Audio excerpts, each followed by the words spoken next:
প্রিয় ছাত্রছাত্রীরা, আজকের পর্বে আলোচনা করতে চলেছি নবম শ্রেণীর অ্যানুয়াল এক্সামিনেশন 2024 এর ইংলিশ বিষয়ের প্রশ্নপত্র নিয়ে। তো এই যে প্রশ্নপত্রটি রয়েছে, এই প্রশ্নপত্রের মধ্যেই কিন্তু তোমাদের উত্তরগুলো করতে হয়। তো সেক্ষেত্রে সম্পূর্ণ প্রশ্নপত্রটি আমি তোমাদের দেখিয়ে দেবো। আর এটা কিন্তু অবশ্যই একটি অরিজিনালি কোয়েশ্চেন পেপার আমি আলোচনা করছি। তোমরা চাইলে এই সেটটি কিন্তু অবশ্যই প্র্যাকটিস করে নিতে পারো। দেখো, বলি এই প্রত্যেকটা প্রশ্ন আমি উত্তরগুলো আলোচনা করব, তোমরা এখান থেকে ভালো করে দেখো। এই তো প্রথমে এই যে প্রশ্ন সেটটি রয়েছে, এই প্রশ্ন সেটে প্রথমে তোমাদের প্রশ্ন পেপারটার উপরেই কিন্তু নাম, সেকশন এবং রোল নম্বর এগুলো কিন্তু লিখতে হয়। তো যাই হোক, ওইটা লেখার পরে ঠিক নিচেই থাকবে হচ্ছে রিডিং, যেটা হচ্ছে সিন। তো সিন অংশটা তোমরা এখানে একটা প্যাসেজ দেওয়া রয়েছে, এই প্যাসেজটি অবশ্যই খুব ভালো করে তোমরা একবার মনোযোগ সহকারে পড়ে নেবে, তাহলে কিন্তু উত্তরগুলো করা খুবই সহজ হয়ে যাবে। যাই হোক, এটা আমি পড়ে নিয়েছি। এটা তোমাদের উত্তরগুলো আমি দেখো স্ক্রিনেই তোমরা দেখতে পাবে। আমি দেখিয়েও দিচ্ছি একবার পড়ে। প্রথম যে প্রশ্নটি রয়েছে, এখানে 6টা টিক মার্কস দিতে হবে। প্রত্যেকটা প্রশ্ন আমি আলোচনা করছি। দেখো, বলছে while the incident was going on the author noticed এটা হবে জেন্টলম্যান। ঠিক আছে। 2 নম্বর, অন হিজ মানে বিজনেসম্যান ব্র্যাকেটে দেওয়াই রয়েছে, had there was an embroidered cap, his luggage was carried by a porter, a monkey leaped down from the top of the neem tree, the businessman shouted at the monkey in confusion, it was the same monkey who snatched the এটা হবে brothers lion cloth. তো cloth. তো এই হচ্ছে এমসিকিউর যে টিকমার্কসের যে 6টা প্রশ্ন ছিল, এটা আলোচনা করলাম। এবারে অ্যান্সার দ্য কোয়েশ্চেন বিলো। তো বি বিভাগ, এটা বি এর মধ্যে রয়েছে। এখান থেকে দেখো 2 মার্কসের দুটো রয়েছে। প্রথম প্রশ্ন, how was the businessman dressed? তো সেক্ষেত্রে উত্তর কি লিখবে? এখানে তোমরা উত্তরটি এভাবে লিখতে পারো যে দ্য বিজনেসম্যান ওয়াজ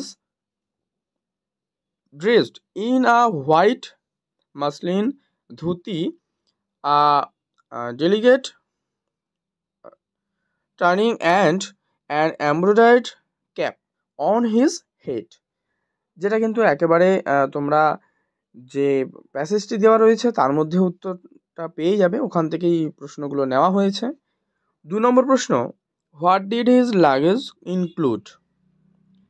প্রশ্ন উত্তর লিখবে যে his luggage included a big steel trunk, several small baskets and a brass jug। Complete. Next প্রশ্ন দেখো, এবারে এই যে পার্টটার মধ্যে তোমাদের এবার একটা কিন্তু পোয়েম দেওয়া রয়েছে। পোয়েমটা তোমরা ভালো করে পড়ে নিও। এটা ভালো করে অবশ্যই তো পড়তেই হবে, না হলে কিন্তু কোয়েশ্চেনগুলো করা খুব মুশকিল। এখানে রয়েছে complete the following statements with information from the text. 3টে প্রশ্ন 2 মার্কস করে। প্রশ্নগুলো দেখে নাও, এগুলো তোমরা করবে। আর এটা কিন্তু পোয়েট হবে, এটা পট নয়, ঠিক আছে? বানানটা কারেকশন করে নিও। এখান থেকে আবার বি দাগে অ্যান্সার দ্য কোয়েশ্চেন রয়েছে দুটো, এই দুটো কোয়েশ্চেনে অ্যান্সার করতে হবে। এবার তোমরা চলে যাও পরবর্তী, তোমাদের যেটা থাকে এটা হচ্ছে আনসিন। তো এই আনসিন পার্টের মধ্যে এখানেও একটা প্যাসেজ দেওয়া রয়েছে, যে প্যাসেজটি অবশ্যই তোমাদের পড়তে হবে। এটা দেখে নাও, এখান থেকেও আমি উত্তরগুলো আলোচনা করছি। এই প্যাসেজে প্রথম তোমাদের ট্রু ফলস রয়েছে এবং তার যে সাপোর্টিং স্টেটমেন্ট সেগুলোও আলোচনা করব। প্রশ্ন রয়েছে, the Chilika lake is situated at the mouth of river Yamuna. এটা ভুল। কী হবে? দ্য মানে এর যে সাপোর্টিং স্টেটমেন্ট ওটা লিখবে, যে ওই জন্য কিন্তু দেখো এই প্রশ্নগুলোর ক্ষেত্রে 2 মার্কস দেওয়া রয়েছে। The Chilika lake is situated at the mouth of the Daya river throwing into the Bay of Bengal. প্রশ্ন রয়েছে 2 নম্বরে, Chilika lake is the lagoon. এটা কি করবে? এটা কিন্তু ঠিক তাহলে সাপোর্টিং স্টেটমেন্টে লিখবে যে the Chilka lake is a brackish water lagoon spread over Puri, ঠিক আছে, এইভাবে লিখবে। নেক্সট আরেকটা প্রশ্ন রয়েছে 3 নম্বরে, the lake is dotted with Andaman and Nicobar island, একেবারেই ভুল। সাপোর্টিং স্টেটমেন্টে লিখতে পারো তোমরা, দ্য লেক ইজ ডটেড, ঠিক আছে, উইথ আ নাম্বার অফ প্যাকচার্সগেউ island with the names like breakfast, এভাবে লিখবে। আরও রয়েছে দেখো, আইল্যান্ড ব্ল্যান্ডা অ্যান্ড নভেন আইল্যান্ড, ওকে, এইভাবে তোমরা এই জায়গাটাকে কিন্তু লিখে দিতে পারো। নেক্সট যে প্রশ্ন রয়েছে, যে find words from the above text which mean the following. এখানে এই বি পার্টের যে প্রথম প্রশ্নটা রয়েছে ভিজুয়ালি অ্যাট্রাকটিভ, এটা করো এই যে পিকচার স্কোয়ার, ঠিক আছে। নেক্সট প্রশ্ন, এই যে এখানে যেটা আমি লিখে দিয়েছিলাম, one who moves from one region or climate to another, এটা করো মাইগ্রেটরি, এই যে।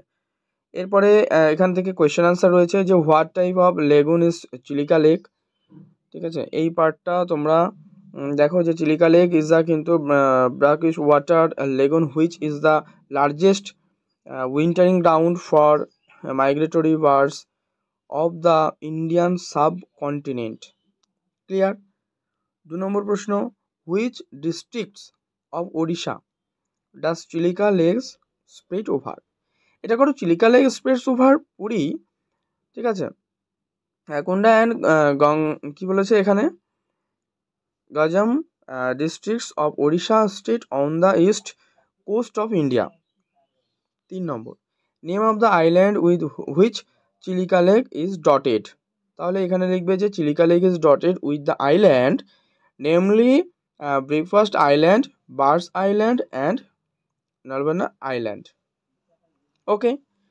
আচ্ছা, এরপরে টিক রয়েছে তোমাদের এখানেও দেখো 4টে প্রশ্ন, যেটা আগেও কিন্তু করে এসছো এই ধরনের প্রশ্ন, যে Chilika lake is the largest wintering ground for migratory, এটা বার্ডসের জন্য। The lake is an ecosystem with large fishery resources, it is situated on the east coast of India. Next এখানে রয়েছে the Daya river is flowing into, এটা করো the Bay of Bengal, option C.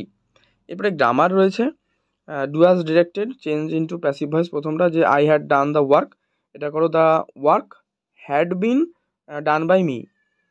2 নম্বর, have you taken your dinner, এটা passive ভয়েসে করতে হবে, এটা করো has your dinner been taken by you. 3 নম্বর, he said we are very happy there, এটা ইনডাইরেক্টে করবে যে he said that they were very happy there, said to. 4 নম্বর, the man said his friend, ঠিক আছে, the man said to friend have you seen my suitcase, এটাও indirect speech. এইটা এখানটা কিন্তু একটু ভুল রয়েছে, তাই এটা পেন্সিল দিয়ে লেখা রয়েছে দেখো, তো কারেকশন করে লিখবে। এটা উত্তর লিখবে যে the man asked his friend if he had seen his suitcase. এরপর গিভেন ভার্বস উইথ ব্র্যাকেটস, আচ্ছা, তো লিখবে দ্য পর্টার, এটা এখানে করবে আস্কড, ঠিক আছে, এই যে অপশানটা, Michael Faraday to wait at the wooden bench, কারণ কাঠের বেঞ্চ, by the window as he sat there he became, মানে প্রথমটা করবে became actually conscious of the stillness of the room. Next phrasal verb, ওবে, এটা করো abide by, or put on, the chase হচ্ছে এটা করো রান আফটার, আর রাইজেস করো গেটস আপ। পরবর্তী প্রশ্ন রয়েছে 7 দাগে যে অ্যাপ্রোপ্রিয়েট আর্টিকেল প্রিপোজিশন, তো এখান থেকে করবে তোমরা প্রথমটা যে হোয়েন রবীন্দ্রনাথ সেট, এইটা কি হবে বলো, অন হবে কি না কি হবে, এখানটা তোমরা দেখি কমেন্টে জানাও এই জায়গাটা কি হবে। When Rabindranath set dash his school at Santiniketan, Satishchandra Roy the young man came there as a teacher, with him the boys felt they were never confident in a classroom. Next প্রশ্ন রয়েছে ডুয়াস ডিরেক্টেড সিম্পল সেন্টেন্সে I have no money that I can square. এটা করবে এই যে দ্যাটটাকে তাহলে তুলে দিতে হবে, লিখবে I have no money to square. Okay, I saw some boys playing cricket, এটা কমপ্লেক্সে করবে I saw some boys who are playing cricket. 3 নম্বর রয়েছে কি, রয়েছে he is my neighbour I do not talk to him, এটা কম্পাউন্ডে করো তাহলে he is my neighbour but I don't talk to him. এরপরে রাইটিং স্কিল রয়েছে, এটা তোমরা দেখে নাও এখান থেকে। নেক্সট আরেকটা রয়েছে, তো এই পার্টে রয়েছে news paper report in on accident, এখানে হিন্টসগুলো দেওয়া রয়েছে, এটা দেখেই তোমাকে কিন্তু লিখতে হবে সম্পূর্ণটা। তো এই হচ্ছে সম্পূর্ণ প্রশ্নপত্রই আলোচনা করলাম আজকের এই পর্বে। পর্বটি যদি ভালো লাগে অবশ্যই একটি লাইক করে দিও, শেয়ার করে দিও বন্ধুদের মধ্যে। চ্যানেলে নতুন হলে অবশ্যই কিন্তু চ্যানেলটি সাবস্ক্রাইব করে পাশের বেল বাটনটি অল করে রেখো।